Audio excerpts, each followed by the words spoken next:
বিগত 17 বছর একটি নির্বাচন হয় নাই। লাফাচ্ছেন, বেশি লাফাবেন না, আপনার ধ্বংস অনিবার্য। এই বাংলাদেশের সবচেয়ে নির্যাতিত নেত্রী, বাংলাদেশ জাতীয়তাবাদী দল বিএনপির মাননীয় চেয়ারপারসন, সাবেক সফল রাষ্ট্রনায়ক বেগম খালেদা জিয়া। বড় একটি ডাল হচ্ছে, যে ডালের নিচে সমগ্র বাংলাদেশের মানুষ ছায়া এবং আশ্রয়স্থান খুঁজে। তারেক জিয়া, লাফাচ্ছেন, বেশি লাফাবেন না। আপনি যদি মনে করেন খুব বড় বেশি কিছু হয়ে গেছেন, মনে রাখবেন সময়ের অপেক্ষা করেন, আপনার ধ্বংস অনিবার্য। এইভাবে একটি সুসংগঠিত দলকে নিয়ে গুরুত্বপূর্ণ বক্তব্য আমরা কোনোভাবেই মেনে নেব না।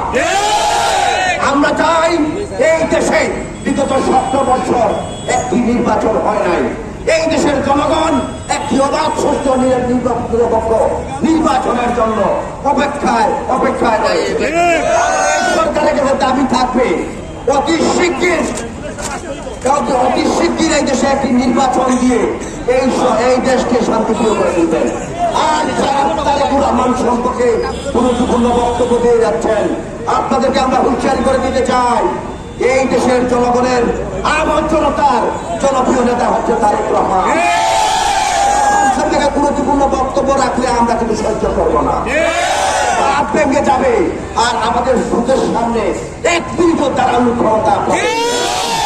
সংগ্রামী সহযোগিতা বন্ধুগণ, আগামীতে যত ধরনের জাতীয় কর্মসূচি আসবে, জাতীয়তাবাদী শ্রমিক দল সরাসরি